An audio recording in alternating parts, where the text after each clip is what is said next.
সকলোকে পুনৰ স্বাগতম জনাইছোঁ আমাৰ এটা নতুন ভিডিঅ'লৈ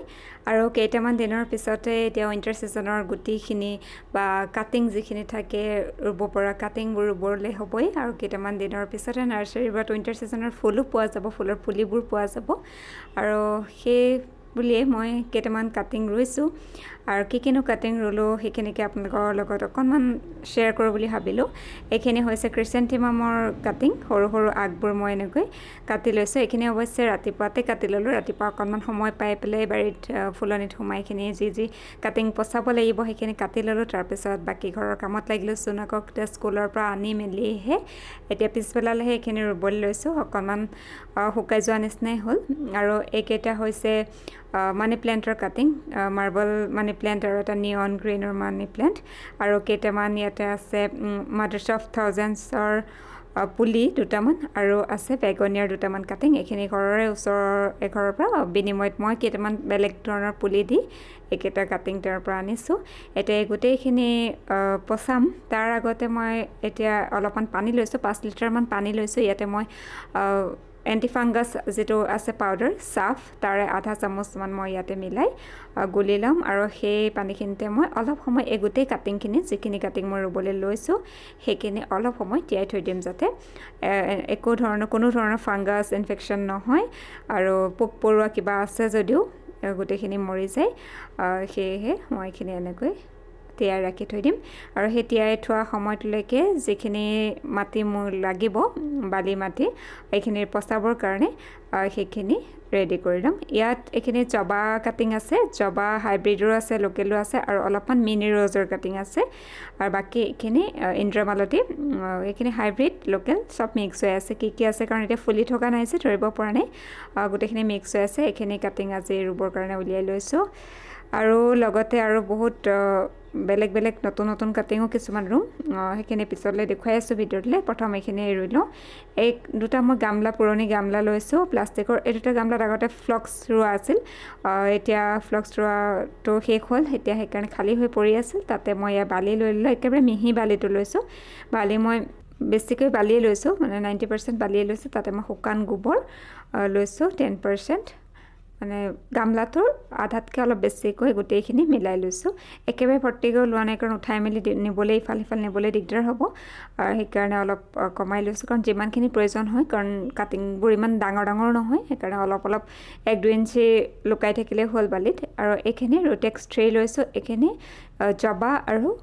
মিনি ৰ'জখিনিৰ কাৰণে ৰুটেক্স ট্ৰেটো লৈছোঁ। এনেইবাৰ মই ৰুটেক্স নলগোৱাকৈও পুলি ৰুওঁ, বেছিভাগ ৰুটেক্স নলগোৱাকৈ ৰুওঁ, কিন্তু এইকেইটা কাটিং মই জবা ইমান কাটিব পৰা হৈ থকা নাই গছবোৰত আৰু কিছুমানতো ফুলিও আছে, সেইকাৰণে বাছি কেইটামান কাটি আনি উলিয়াইছোঁ আৰু সেইকাৰণে সেইকেইটা মই মৰি যোৱাটো বা কিবা বেয়া হৈ যোৱাটো বিচৰা নাই। সেইকাৰণে যিকেইটা ৰুইছোঁ গোটেইকেইটাৰে যাতে শিপা ওলায় সেই আশাৰেই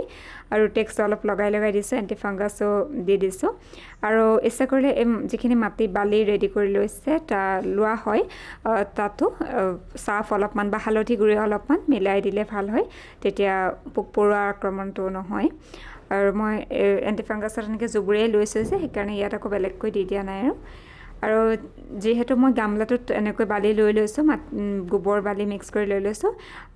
বালিখিনি একেবাৰে শুকাই নোযোৱাকৈ পানী দি মানে সেমেকা ৰাখিব লাগিব, তেতিয়াহে ভালকৈ শিপাটো ওলাব। বালিখিনি যাতে শুকাই নাযায় সেই কথাটো মন কৰিব লাগে। যদি বালিখিনি মাটিত ক'ৰবাত পাৰি লোৱা হয় তেতিয়া বাৰু সেইটো প্ৰব্লেম নাথাকে, মাটিখিনি জেকিয়ে থাকে, সেইকাৰণে বালিখিনিও জেকি থাকে। কিন্তু এনেকৈ গামলাত লৈ লোৱাৰ কাৰণে বালিখিনি অকণমান সেমেকা ৰাখিব লাগিব পানী স্প্ৰে কৰি। এই ইন্দ্ৰমালতীখিনি মই ইমানটো জোখত কাটি লৈছোঁ, আগবোৰ 2 ইঞ্চি 3 ইঞ্চি সেই হিচাপত কাটি লৈছোঁ আৰু ইয়াত মই ৰুটেক্স 1টো লগাইছোঁ আৰু তেনেকৈ লগাই অলপ ঘনকৈ এইখিনি অকণমান ঘনকৈ দিছোঁ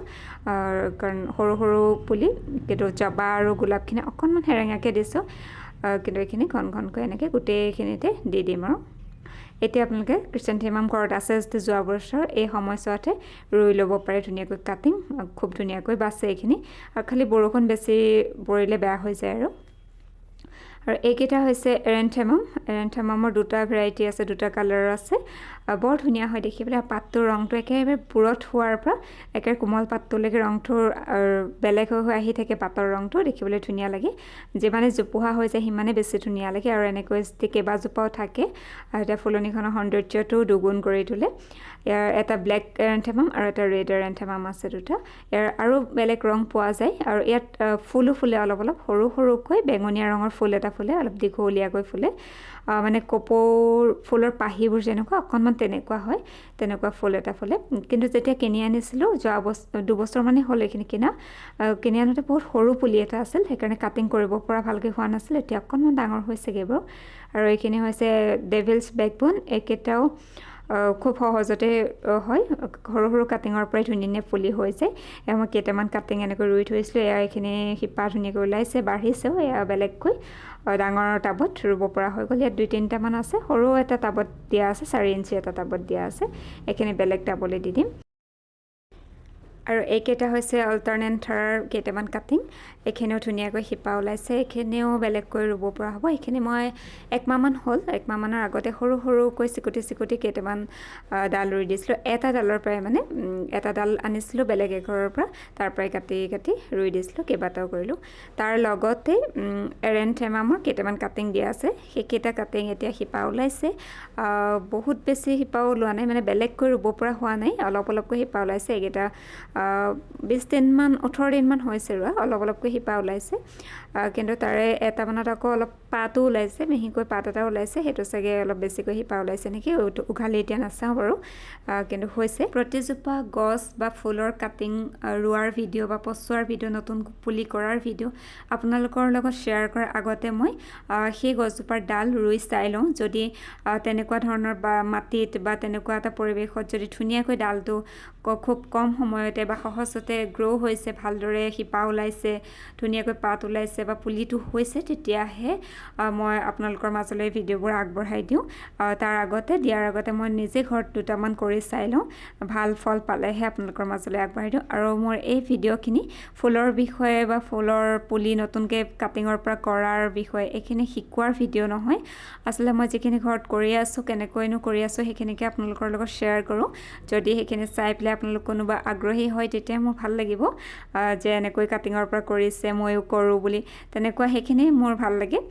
কিন্তু এইখিনি আচলতে শিকোৱাৰ ভিডিঅ' নহয় ফুলৰ বিষয়ে কাৰণ শিকাব পৰা মই এতিয়া হোৱা নাই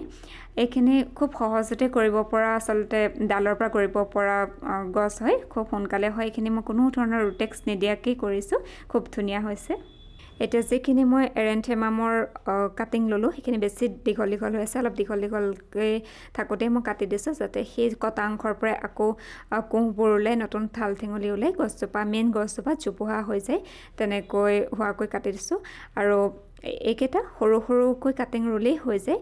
মই যে দেখুৱাইছোঁ সেইটো টাবত সেইকাৰণে মই দীঘল এটা ঠাল সৰু সৰুকৈ কাটি ল'ম আৰু বাকী তলৰ ফালে যিখিনি পাত আছে সেই পাতখিনি এৰুৱাই ল'ম অকল ওপৰত থকা কোমল পাতকেইটা ৰাখি থৈ দিম তেনেকৈ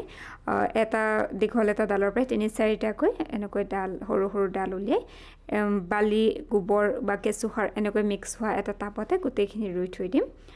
খুব সোনকালে এইখিনি গ্ৰ' হয় আৰু যদি আপোনালোকৰ এনেকৈ ঘৰত আছে খুব সহজতে গ্ৰ' কৰিব পৰা তেনেহ'লে এই সময়ছোৱাত মানে মৰি যোৱা গেলি যোৱা পচি যোৱা শুকাই যোৱা এই সমস্যাবোৰ খুব কম হয় সেইকাৰণে এই সময়ছোৱাত আপোনালোকে ধুনীয়াকৈ কাটিং ৰুব পাৰে বহুত ভাল গছৰ কাটিং